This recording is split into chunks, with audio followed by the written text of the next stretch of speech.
மேகதாது அணை கற்ற கர்நாடக அரசை தடுக்க இந்த அரசு என்ன நடவடிக்கை எடுத்திருக்கிறது என்று இந்த அவைக்கு நீங்கள் தெரிவிக்க வேண்டும். மேகதாது விவகாரத்தில் நாம் எல்லாரும் சேர்ந்து தான் தீர்மானம் போட்டோம்.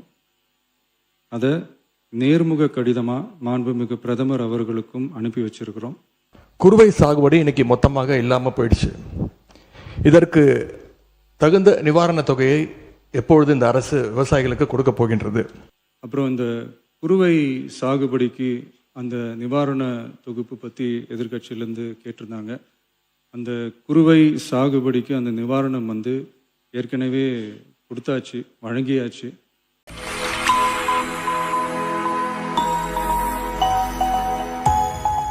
மாண்புமிகு பேரவைத் தலைவர் அவர்களே, இன்றைக்கு தமிழ்நாடு விவசாயிகளுடைய வேதனைக்கு இந்த அரசு ஒரு சரியான தீர்வை காண வேண்டும்னு இந்த ஒத்திவைப்பு தீர்மானத்தை நாங்கள் இங்கே கொடுத்துருக்குறோம். இந்த ஒத்திவைப்பு தீர்மானத்தை கொண்டு வருவதற்கு 4 முக்கிய காரணங்கள் இருக்கின்றது. முதல் காரணம், மேகதாது அணை கற்ற கர்நாடக அரசை தடுக்க இந்த அரசு என்ன நடவடிக்கை எடுத்திருக்கிறது என்று இந்த அவைக்கு நீங்கள் தெரிவிக்க வேண்டும். இரண்டாவது காரணம், முழு பயிர்க்கடன் தள்ளுபடின்னு நீங்கள் தேர்தலின் போது வாக்குறுதி கொடுத்துவிட்டு இன்றைக்கு ஆட்சிக்கு வந்துவிட்டு அரைகுறை தள்ளுபடி மட்டும் செய்வது ஏன்? மூன்றாவது காரணம், காவிரியில் தண்ணீர் வராத காரணத்தினால குறுவை சாகுபடி இன்னைக்கு மொத்தமாக இல்லாமல் போயிடுச்சு. இதற்கு தகுந்த நிவாரண தொகையை எப்பொழுது இந்த அரசு விவசாயிகளுக்கு கொடுக்க போகின்றது? நான்காவது காரணம், டெல்டா மாவட்டங்களை வறட்சி பாதிக்கப்பட்ட மாவட்டங்களாக அறிவித்து அங்கே இருக்கக்கூடிய விவசாயிகளுக்கு உரிய நிவாரணத்தை இந்த அரசு கொடுக்க வேண்டும். முதல்ல மேகதாது பிரச்சனையில் இருந்து என்னுடைய உரையை நான் துவங்குகின்றேன். தாவேக அரசு அமைஞ்சதிலிருந்து மேகதாது அணை கட்டுறதில் இதுவரை காட்டாத ஒரு வேகத்தையும் தீவிரத்தையும் இன்றைக்கு கர்நாடக அரசு காட்டி வருகின்றது. மேகதாது விஷயத்தில் ஒரு முறை மட்டும் பிரதமர்கிட்ட நம்முடைய முதலமைச்சர் அவர்கள் கோரிக்கை வச்சார். அடுத்து மேகதாது பிரச்சனையில இருந்து இந்த பேரவையில் ஜூன் 19 அன்னைக்கு இந்த அரசு ஒரு தீர்மானத்தையும் கொண்டு வந்தது. ஆனால் அந்த தீர்மானம் மட்டும் நிறைவேற்றினா போதாது, அனைத்து கட்சி தலைவர்களோடு சேர்ந்து டெல்லிக்கு செல்ல வேண்டும் என்று எங்களுடைய கழக தலைவர்கள் சொன்ன ஆலோசனையும் நான் இந்த அவையிலே பதிய வைத்திருக்கின்றேன். அப்பொழுதுதான் நாம் அனைவரும் இந்த விஷயத்தில் ஒற்றுமையாக இருக்கிறோம் என்பதையும் நாம் அவர்களுக்கு சொல்ல முடியும். இந்த இடைப்பட்ட காலத்தில் நாங்கள் சொன்னதையும் இந்த அரசு செய்யவில்லை. அனைத்து கட்சி கூட்டத்தை கூட்டணும்னு தொடர்ந்து வலியுறுத்தி கேட்டுக்கொண்டு வருகின்றோம். திராவிட முன்னேற்ற கழகம் மட்டுமல்ல, தமிழ்நாட்டில் இருக்கக்கூடிய அனைத்து கட்சியும் இந்த அனைத்து கட்சி கூட்டத்தை கூட்ட வேண்டும் என்று தொடர்ந்து வலியுறுத்தி வருகின்றார்கள். ஏன் கேட்டுக்கிறோம்னா, கர்நாடக முதலமைச்சரும் அந்த அரசும் மேகதாது விஷயத்தில் மிகவும் தீவிரமாக செயல்பட்டு வருகின்றார்கள். ஜூன் 11 ஒன்றிய நிதியமைச்சர் திருமதி நிர்மலா சீதாராமனை கர்நாடக முதலமைச்சர் அவர்கள் நேரில் பார்த்து மேகதாது அணை கட்டுவதற்கு நிதியுதவி வேண்டும் என்று கோரிக்கை வச்சிருக்கிறார். ஜூன் 12 ஒன்றிய ஜல்சக்தி துறை அமைச்சர் திரு CR பட்டீல் அவர்களை நேரில் பார்த்து மேகதாது திட்டத்திற்கு நீங்கள் ஒப்புதல் அளிக்க வேண்டும் என்று கோரிக்கை வச்சிருக்கிறார். ஜூலை 27 அன்னைக்கு நாடாளுமன்றத்தில் ஒன்றிய ஜல்சக்தி துறை அமைச்சர் இணையமைச்சர் மேகதாதுல அணை கட்ட தமிழ்நாடு, புதுச்சேரி மாதிரியான கீழ்ப்படுகை மாநிலங்கள், அதாவது லோவர் ரிப்பேரியன் ஸ்டேட்ஸ், அதனுடைய அனுமதி தேவையில்லை என்று கூறியிருக்கிறார். அதே நாள் ஜூலை 27 டெல்லியில் கர்நாடகத்தைச் சேர்ந்த அனைத்து கட்சி எம்பிக்கள் கூட்டத்தை கர்நாடக முதலமைச்சர் அவர்கள் நடத்தியிருக்கிறார். கர்நாடக அமைச்சர் திரு ராமலிங்க ரெட்டி, கர்நாடக அரசுடைய டெல்லி பிரதிநிதி, கர்நாடக அரசுடைய தலைமை வழக்கறிஞர், மூத்த அதிகாரிகள் எல்லாருக்கூடும் சேர்ந்து மேகதாது சம்பந்தமாக அந்த மாநில முதலமைச்சர் ஆய்வுக் கூட்டத்தையும் நடத்தியிருக்கிறார். எல்லாத்துக்கும் மேலே ஆகஸ்ட் 2 பெங்களூரில் அனைத்து கட்சி கூட்டத்தை கூட்டுறோம்னு கர்நாடக முதலமைச்சர் அனைத்து கட்சிக்கும் அழைப்பும் விடுத்திருக்கிறார். திரு சீதாராமையா, திரு பசவராஜ் பொம்மையா, திரு எடியூரப்பா, திரு குமாரசாமி, திரு வீரப்ப மொய்லி என 5 முன்னாள் முதலமைச்சர்கள் உட்பட அந்த முக்கியமான கூட்டத்தில் முக்கியமான தலைவர்கள் அனைவரும் அந்த கூட்டத்தில் கலந்து கொண்டிருக்கிறாங்க. கர்நாடக முதலமைச்சர் அந்த கூட்டத்தில் ஊடகங்களை சந்தித்து பேட்டியும் தெளிவாக கொடுத்திருக்கிறார். இப்படி அவங்க ஸ்டெப் பை ஸ்டெப்பாக ஒரு மாசத்துல பல நடவடிக்கைகளை தொடர்ந்து எடுத்துக்கிட்டு வராங்க. மாநில நலன் அப்படின்னு வந்தா அவங்க எப்படி அரசியல் வேறுபாடுகள் எல்லாம் பார்க்காம கடந்து மறந்து ஓரணியில் நிற்கிறாங்களோ அதே போல நாமளும் நம்முடைய ஒற்றுமையை கர்நாடக அரசுக்கும் ஒன்றிய அரசும் காட்ட வேண்டும் அப்படின்னு தான் நாங்கள் அனைத்து கட்சி கூட்டத்தை தொடர்ந்து கூட்ட வேண்டும் என்று எங்களுடைய கோரிக்கையை வச்சிருக்கிறோம். விவசாயிகள் மேல அக்கறை உள்ள ஒரு அரசு இதையெல்லாம் கேட்காமல தானாகவே செய்ய வேண்டும். மாண்புமிகு சட்டமன்ற எதிர்க்கட்சி தலைவர் சிறப்பு கவன ஈர்ப்பு தீர்மானத்தில் தாங்கள் குறிப்பிட்டுள்ள அந்த செய்திகளை பற்றி மட்டும் நீங்கள் இங்கே பேச வேண்டும். விரிவாக விளக்கமாக பேசுவதற்கு மானிய கோரிக்கைகள்லாம் வருகிற போது நீங்கள் பேசிக்கொள்ளலாம். இப்போது உங்களுடைய கடிதத்தில் குறிப்பிட்டுள்ள எந்த விதியின் கீழ் நீங்கள் கொடுத்தீர்களோ அதை நான் மாற்றி சிறப்பு கவன ஈர்ப்பு தீர்மானமாக எடுத்துக்கொண்டிருக்கிறேன். சுருக்கமாக நீங்கள் கடிதத்தில் சொல்லியுள்ள அந்த பிரச்சனையை மட்டும் நீங்கள் பேசும்படி கேட்டுக்கொள்கிறேன். ஏன் அனைத்து கட்சி கூட்டத்தை கூட்ட மறுக்கிறீர்கள் என்பதுதான் சிம்பிளாக நான் கேட்கக்கூடிய கேள்வி. நாம தொடர்ந்து அழுத்தம் கொடுத்த பிறகு இப்பொழுது ஜூலை 28ஆம் தேதி அன்னைக்கு பிரதமருக்கு 2வது கடிதத்தை நம்முடைய முதலமைச்சர்கள் எழுதியிருக்கிறார். எங்களுடைய தலைவர் முதலமைச்சராக இருந்தப்போ தமிழ்நாட்டுடைய பிரச்சனைகளுக்காக கடிதங்கள் எழுதினதை விமர்சித்து இப்போ இங்கே இருக்கக்கூடிய முதலமைச்சர் அவர்கள் என்னென்ன பேசியிருக்கிறார் என்பதை இங்கே கொஞ்சம் ரீவைண்ட் செய்து நீங்கள் பார்க்க வேண்டும். முதலமைச்சர் பேச்சை தான் இங்கே நான் அவை குறிப்பில் குறிப்பிட விரும்புகிறேன். அதை நீக்க மாட்டீங்க அப்படின்னு நான் நம்புகிறேன். ஸ்டாலின் அவர்கள் அப்பப்போ எந்திரிச்சு கடிதம் எழுதிட்டு தூங்க போயிடுவார், அவ்வளவுதான், அது அப்படியே கிடக்கும். மானே தேனே பொன்மானே இப்படி கடிதம் எழுதுறது எல்லாம் இனிமே வேலைக்கு ஆகாது. நான் திரும்ப ஏற்கனவே சொல்லிட்டேன். அப்புறம் நீங்கள் பேசியதை அவை குறிப்பில் நீக்க வேண்டியது வரும். நீங்கள் கொடுத்திருக்கிற விதியை நான் சிறப்பு கவன ஈர்ப்பு தீர்மானமாக எடுத்துக்கொண்டிருக்கிறேன். நீங்கள் கொடுத்து தான் பேச வேண்டும். அதெல்லாம் பேசுவதற்கு உங்களுக்கு மானிய கோரிக்கைகள் வருகிறது. மற்ற சமயத்தில் இப்போது அதை அனுமதிக்க இயலாது. கவன ஈர்ப்பில் விதிகளின்படி எந்த பொருள் குறித்து நீங்கள் கவன ஈர்ப்பு கொடுத்து சிறப்பு கவன ஈர்ப்பு கொடுத்திருக்கீங்க அதை குறித்து மட்டும்தான் பேச வேண்டும். மீதி விஷயங்களை பேசுவதற்கு நான் அனுமதிக்க மாட்டேன். தேவையற்ற சர்ச்சையும் எதை நோக்கி போக வேண்டும் என்று இந்த தமிழ்நாடு விரும்புகிறதோ அதை நோக்கி மட்டும் போங்கள். இங்கே இதை ஒரு பெரிய அரசியல் இருக்கு. நான் இல்லை கேளு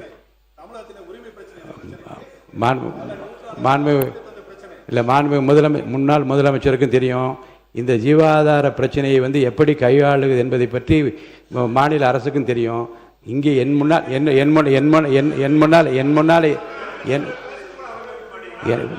என் முன்னாலே இருப்பது விதிகளின்படி இந்த பேரவையை நடத்த வேண்டும் என்பதில் நான் அக்கறையாக இருக்கிறேன். விதிகளுக்குட்பட்டு அவர் அவசியம் என்று கருதி அந்த பிரச்சனையை எடுத்திருக்கிறேன். அவர் கொடுத்திருக்கிற இந்த கவன ஈர்ப்பு தீர்மானத்தில் என்ன குறிப்பிட்டிருக்கிறாரோ அந்த கருத்துக்களை சாதாரணமாக மரபு என்ன என்றால் அதை படித்துவிட்டு இந்த பிரச்சனையை உங்கள் கவனத்திற்கு கொண்டு வந்து கவனத்தை ஈர்க்கிறேன் என்று சொல்ல அமர்வதுதான் சரி. ஆனால் இதில் நான் பிரச்சனையின் தீவிரம் கருதி நான் அவரை பேச அனுமதித்திருக்கிறேன். மேற்கொண்டு பிரச்சனையை அரசியல் நோக்கத்தில் கொண்டு செல்லாமல் இதில் நீங்கள் குறிப்பிட்டுள்ள இந்த பிரச்சனையை பற்றி மட்டும் படித்துவிட்டு அமருமாறு கேட்டுக்கொள்கிறேன். இல்லை இருங்க, நீங்கள் இருங்க. மாண்பு உறுப்பினர் ஏற்கனவே முன்னாள் முதலமைச்சர் அதை சொல்லிட்டாங்க, நீங்கள் உட்காருங்க. மாண்பு பேரவைத் தலைவர்கள், இந்த பிரச்சனை தீவிரமான பிரச்சனை என்று நீங்களே சொல்கிறீர்கள். நான் கேட்பதெல்லாம் ஒன்று தான். நாங்கள் தொடர்ந்து அனைத்து கட்சி கூட்டத்தை கூட்ட வேண்டும் என்று கேட்டுக்கொள்கின்றேன். காவிரியில் இந்த பிரச்சனையை தீர்ப்பதற்காக கர்நாடக அரசு தொடர்ந்து அனைத்து கட்சி கூட்டத்தை கூட்டிகிட்டு இருக்கிறாங்க. அங்கே இருக்கிறவங்க எல்லாருடைய கருத்துக்களையும் கேட்குறாங்க. ஏன் தமிழக அரசு அனைத்து கட்சி கூட்டத்தை கூட்டுவதை தவிர்க்கின்றது என்பதுதான் எங்களுடைய கேள்வி. அதாவது பேரவைத் தலைவர் வாயிலாக இன்னும் இங்கே தெரிவிக்க விரும்புகின்றேன். இந்த அரசு ஒரு புது டெக்னிக்கை ரெகுலராக ஃபாலோ பண்ணிட்டு வராங்க. எதையாவது ஒன்று செய்யறதுக்கு முன்னாடி அந்த செய்தி இவங்களே லீக் பண்ணிடுறாங்க. உடனே அதற்கு எதிர்ப்பு பலமாக இருந்தால் உடனே ஒரு யூடியூன் சொல்றேன். தேவையற்ற பிரச்சனை திருப்பும் நான் சொல்லுகிறேன். இந்த பிரச்சனையை ஒட்டி மற்றும் பேசுங்கள். எந்த ஸ்ட்ராட்டஜி எந்த இதெல்லாம் என் முன்னால் இருக்கிற பிரச்சனை தேவையில்லை. வாங்க. இந்த பிரச்சனையை ஒட்டி தான் தலைவர் பேசிட்டு இருக்கிறேன். முதலமைச்சர் அவர்கள் கர்நாடகா போறார் அப்படின்னு வேளாண் துறை அமைச்சர் ஒரு பேட்டி கொடுக்கிறார். அப்புறம் அவரே அதை மறுத்து பேசுகிறார். அப்புறம் இன்னும் 2 அமைச்சர்கள் அதிகாரபூர்வமாக எந்த முடிவையும் நாங்கள் எடுக்கவில்லை என்று கூறுகிறார்கள். 13 பேர் கொண்ட ஒரு குழு போகுதுன்னு திரும்பி செய்திகளில் பார்த்தோம். கடைசியில் என்ன ஆச்சுன்னா, கர்நாடக முதலமைச்சர் சொல்லிட்டார், இந்த தமிழ்நாடு முதலமைச்சர் இங்கே வர வேண்டாம், நாங்கள் தண்ணியெல்லாம் கொடுப்பதற்கு தயாராக இல்லை என்று கர்நாடக முதலமைச்சர் அவர்கள் தெரிவிக்கிறார். அவர் சொன்னது உண்மையா இல்லையா என்றால் முன்னவர் மாண்பு பேரவைத் தலைவர் அவர்களே, மாண்பு எதிர்க்கட்சி தலைவர்கள் தாங்கள் குறிப்பிட்டதை மறந்து ஒவ்வொன்றாக அவர்கள் பேசிக் கொண்டிருப்பது என்பது மரபின் அடிப்படையில் சரியாக இல்லை. என்று சொன்னால் இல்லை, முக்கியமான பிரச்சனை என்ற முறையிலே தான் அவர்களுக்கு இவ்வளவு நேரம் பேச அனுமதித்தார்கள். மீண்டும் அதையே திருப்பி நம்முடைய எதிர்க்கட்சி தலைவர்கள் ஒரு அரசியல் ரீதியாக பேசி வருவது சரியாக இருக்காது.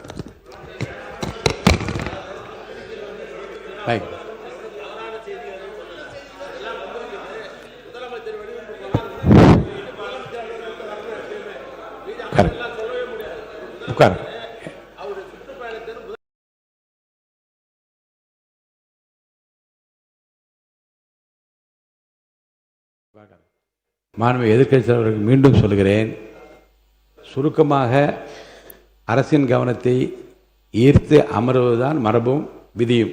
அந்த அடிப்படையில் உங்கள் பேச்சை நீங்கள் முடித்துக் கொள்ளுமாறு அன்போடு கேட்டுக்கொள்கிறேன். தவறாக எதுவும் பேசவில்லை. இல்லை, தவறு சரி. அனைத்து கட்சி கூட்டத்தை கூட்டப் போகிறீர்களா இல்லையா, எப்பொழுது கூட்டப் போகிறீர்கள்? இன்னொன்று, கர்நாடக முதலமைச்சர் சொல்றாரு, முதலமைச்சர் இங்கே வர தேவையில்லை, தமிழ்நாடு முதலமைச்சர் இங்கே வர தேவையில்லை, தண்ணி நாங்கள் கொடுக்க முடியாது, தண்ணி இல்லை அப்படின்னு கர்நாடக முதலமைச்சர் சொல்லியிருக்கிறார். இதையெல்லாம் கேட்டுதான் நான் தெளிவுபட விரும்புகின்றேன். முதல்ல தமிழக முதலமைச்சர் கர்நாடகா செல்வதாக இருந்தாரா? அப்படி இருந்தால் ஏன் செல்லவில்லை? இப்பொழுது உங்களுடைய நிலை என்ன என்பதுதான் என்னுடைய கேள்வி. 2வது பிரச்சனை, பயிர்க்கடன் தள்ளுபடி பற்றி பேச விரும்புகின்றேன். தேர்தல் வாக்குறுதியில் நீங்கள் கொடுத்த வாக்குறுதி முழு பயிர்க்கடன். நான் இதெல்லாம் அனுமதிப்பதாக இல்லை. உங்களுடைய 56 விதியின் கீழ் கொடுத்திருக்கிற கடிதத்தில் ஒட்டி நீங்கள் நிறைய சொல்லிவிட்டீர்கள். நான் உறுப்பினர்கள் பேச வேண்டும். கவனத்தை ஈர்க்கின்ற அந்த நேரம் முடிந்து விட்டது. நான் அடுத்த உறுப்பினரை பேச அழைப்பேன். ஹெட்டிங் வேண்டாங்க, நான் என்ன சொல்ல, நீங்கள் பாருங்க, உங்களுக்கு பேசுவதற்கு மாண்புமிகு எதிர்க்கட்சி தலைவருக்கும் மாண்புமிகு எதிர்க்கட்சிகளுக்கும் பேசுவதற்கு நிறைய அவகாசம் வேறு வேறு மானிய கோரிக்கைகள் வருகிறது. அப்போ நீங்கள் விரிவாக விளக்கமாக நீங்கள் பேசுங்க, பதில் சொல்வதற்கு அமைச்சத்தை இந்த ஒரு முடிங்க. 2வது, இந்த பயிர்க்கடன் தள்ளுபடி நீங்க தேர்தல் வாக்குறுதி கொடுத்திருக்கிறீங்க, முழு பயிர்க்கடன் தள்ளுபடி அப்படின்னு. மாண்பு பேரவைத் தலைவர் அவர்களே, மாண்பு எதிர்க்கட்சி தலைவர்கள் கொடுக்கின்ற சிறப்பு கவன ஈர்ப்பு தீர்மானத்தில் அது இடம்பெற்றிருக்கிறதா என்பதை அறிய விரும்புகிறேன். போதும்.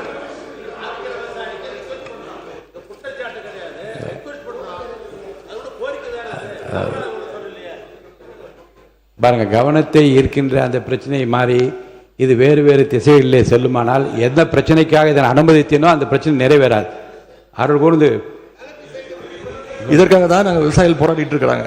நீங்கள் பயிர்க்கடன் தள்ளுபடி முழுமையாக கொடுப்போம்னு சொன்னீங்க, கொடுக்கல. இதையும் சேர்த்து தான் அங்கே விவசாயிகள் இங்கே போராட்டத்தில் ஈடுபட்டு இருக்கிறாங்க. எவ்வளவு டைம் தேவைப்படும் அப்படின்னு சொல்ல வேண்டும். அதே மாதிரி டெல்டாவில் இருக்கக்கூடிய அனைத்து தரப்பு விவசாய சங்க பிரதிநிதிகளையும் சந்திச்சு பேசுகிற மாதிரி முதலமைச்சர் அவர்கள் ஒரு கூட்டத்தை கூட்ட வேண்டும். 3வதாக, குறுவையில் நஷ்டத்தை சந்திச்சிருக்கக்கூடிய விவசாயிகளுக்கு இந்த அரசு உரிய இழப்பீடு வழங்கணும்னு கேட்டுக்கொள்கின்றேன்.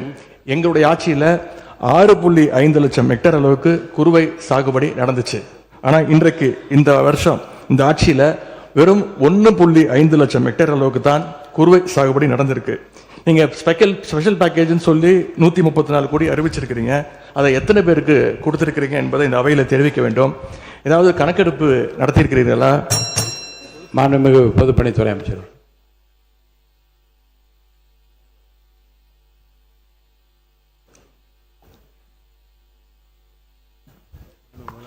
மாண்புமிகு முதலமைச்சர் அவர்கள்.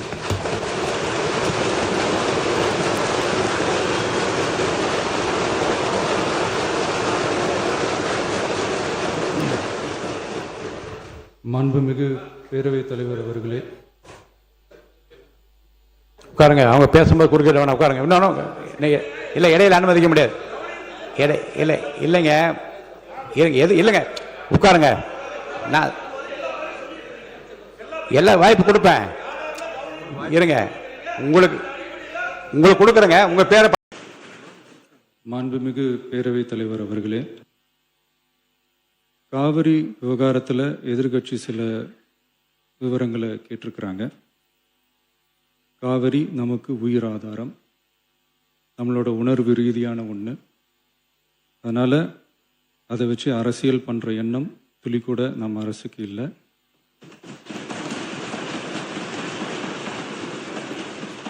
அதுக்கான அவசியமும் இல்லை. மேகதாது விவகாரத்தில் நாம் எல்லாரும் சேர்ந்து தான் தீர்மானம் போட்டோம். அதை நேர்முக கடிதமாக மாண்புமிகு பிரதமர் அவர்களுக்கும் அனுப்பி வச்சிருக்கிறோம். அதோடு நாம் அப்படியே இருந்துடல. ராஜ்யசபாவில் ஒன்றிய ஜல் சக்தி துறை இணை அமைச்சர் மேகதாது அணை பற்றி முழு விவரங்களை குறிப்பிடலைன்னு தெரிஞ்சதும் காவிரி நடுவர் மன்றத்தின் இறுதி தீர்ப்பு மற்றும் மாண்புமிகு சுப்ரீம் கோர்ட் தீர்ப்பு சம்பந்தமான விதிகள் மற்றும் பத்திகளை கோட் பண்ணி மேகதாது திட்டத்துக்கு எந்த விதமான சட்டபூர்வமான அனுமதியோ நிர்வாக அனுமதியோ வழங்கக்கூடாதுன்னு மாண்புமிகு பிரதமர் அவர்களுக்கு அடுத்த நாளே நேர்முக கடிதம் எழுதினோம். காவிரி நதிநீர் பங்கீட்லேயும் சரி, மேகதாது அணை கட்டுற முயற்சிகளை தடுக்கிறதுலையும் சரி, தமிழ்நாட்டோட உரிமையை நம்ம அரசு கொஞ்சம் கூட விட்டு தரவே தராது. அதுதான் நம்மளோட நிலைப்பாடும். அதே நேரத்தில் கர்நாடகாவில் சில அணைகள் கட்ட ஆரம்பித்ததை பற்றியும் இதே அவையில் 1969 ஒரு விவாதம் நடந்திருக்கு. அப்போது நீர்வளத்துறை அமைச்சராக இருந்தது யார்? அப்போ அணை கட்ட விட்டது ஏன்னு கேட்டு அந்த மாதிரி சீப் பாலிடிக்ஸ்லாம் நான் பண்ண விரும்பலை.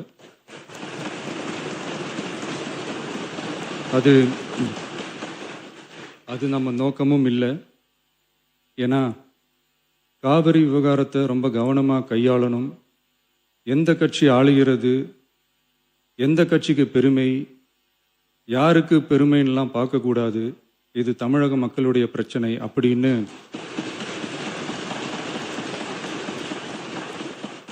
அப்போ இருந்த எதிர்க்கட்சி தலைவர் திரு கருத்திருமன் அவர்கள் சொன்னதை இந்த சபையில் சொல்ல விரும்புகிறேன்.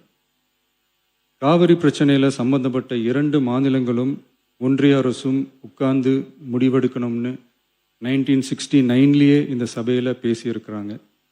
அதுக்கப்புறம் நிலைமை வேறு மாதிரியெல்லாம் போயிடுச்சுன்னும் நம்ம எல்லாருக்குமே தெரிஞ்சது தான். சட்டப்படி இந்த பிரச்சனையை அணுகிறதுல நாம் உறுதியாக இருக்கிறோம், அதில் மாற்றமே இல்லை. இருந்தாலும் ஒரு அட்டெம்ப்ட் எடுத்து பார்க்கலாம்னு தோணுனது தான் அந்த பெங்களூர் விசிட். அப்படி ஒரு விசிட் பற்றி ஃபஸ்ட்டு யோசித்து கேட்டதும் நான் தான்.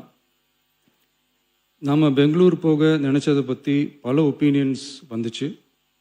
நாம் போக நினச்சதுக்கு காரணம், ஒருவேளை இந்த பிரச்சனை தீர்க்கறதுக்கான ஒரு பாசிட்டிவ் சைன் கிடைச்சா நல்லா இருக்குமேன்னு ஒரு எண்ணத்தில் தான். இன்றைய காலத்தில் பகை நாடுகளை பேசி தீர்க்க பார்க்குறாங்க, பக்கத்து மாநிலத்தோட பேசி பார்த்தா என்னன்னு நினச்சேன்.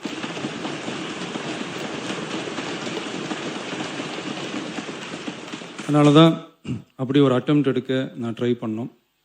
ஒருவேளை அந்த அட்டெம்ப்டில் ஒரு அவமானம் நேர்ந்தால் என்ன செய்யன்னு சில பேர் கேட்டாங்க. அப்படி நடந்தால் தமிழ்நாட்டு மக்களுக்காக அதையும் தாங்க தயாராக தான் இருக்கேன்.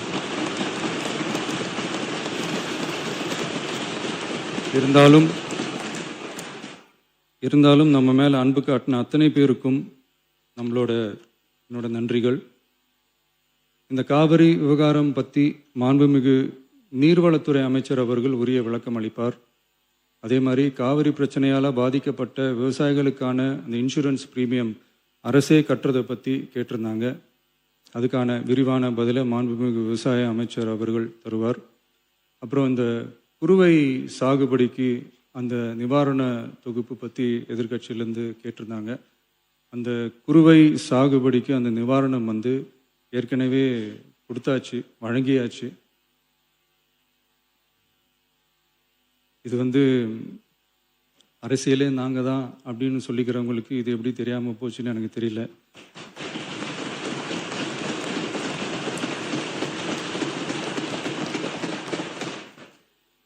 முன்ன பின்ன பேப்பர் படிச்சிருந்தா நாட்டில் என்ன நடக்குதுன்னு தெரிஞ்சிருக்கும்.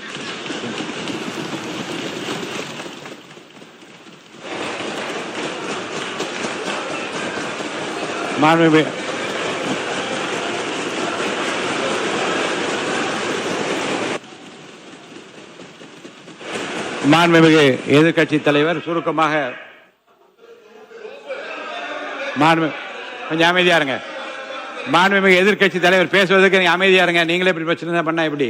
அமைதியா இருங்க, அவங்க பேசணும் சுருக்கமாக. பேரவைத் தலைவர் அவர்களே, ஸ்பெஷல் பேக்கேஜ்னா நீங்க கொடுத்தது 134 கோடி கொடுத்தீங்க. அது அனைத்து அரசுலையும் கொடுக்கறக்கூடிய ஸ்பெஷல் பேக்கேஜ் தான். இப்ப வறட்சி நிவாரண நிதி அவங்க கேட்கறாங்க. இது ரெண்டுத்துக்கும் வித்தியாசம் தெரிஞ்சுக்க வேண்டும். இது வெறும் காலைல பேப்பர் படிச்சா மட்டும் பத்தாது. அங்க அனைத்து கட்சி கூட்டத்தை கூட்டி அனைத்து விவசாயிகளோடையும் போய் கலந்து பேசி அவங்களுடைய கோரிக்கைகள் என்னன்னு நீங்க தயவு செய்து கேட்டுக்கொள்ள வேண்டும். அதே மாதிரி முன்னர் மாண்புமிகு இதெல்லாம் மன்னிக்கணும். மாண்புமிகு எதிர்க்கட்சி தலைவர்கள் இப்போது வறட்சி நிவாரணத்தை பற்றி சொன்னார்கள். செப்டம்பர் இறுதி வரையிலும் பார்த்துவிட்டு தான் வறட்சி நிவாரண பணிகளை ஆற்றுவது வழக்கம். அவை அதை குறிப்பிட விரும்புகிறேன்.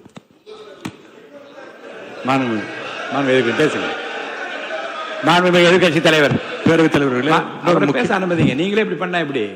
மாண்புமிகு எதிர்கட்சி தலைவர் சுருக்கமா தலைவர்களே, நாங்கள் இன்னொன்று திரும்பி கேட்பதுதான், கர்நாடகாவில் அவங்க அனைத்து கட்சி கூட்டத்தை கூட்டி முன்னாள் முதலமைச்சர்லாம் வர சொல்லி அவங்களுடைய கோரிக்கைகள்லாம் கேட்டுக்கிட்டு இருக்காங்க, தொடர்ந்து கேட்டுட்டு இருக்காங்க. இந்த தாவேக்கா அரசு ஏன் அனைத்து கட்சி கூட்டத்தை கூட்டுவதற்கு என்ன உங்களுக்கு பயம், என்ன உங்களுக்கு தயக்கம் என்பதை நான் கேட்டுக்கொள்ள விரும்புகின்றேன். அதே மாதிரி குறுவை பாதித்த சம்பவம் இன்னைக்கு கேள்விக்குறியாக நிலையில விவசாயிகளுடைய தொடர் கோரிக்கை டெல்டா மாவட்டங்களை வறட்சி பாதித்த மாவட்டங்களாக அறிவித்து அதற்கான உரிய நிவாரணங்களை அவங்க தொடர்ந்து கேட்டுட்டு இருக்கிறாங்க. எனவே அதையும் இந்த அரசு செய்ய வேண்டும் என்று கேட்டுக்கொள்கின்றேன். நன்றி.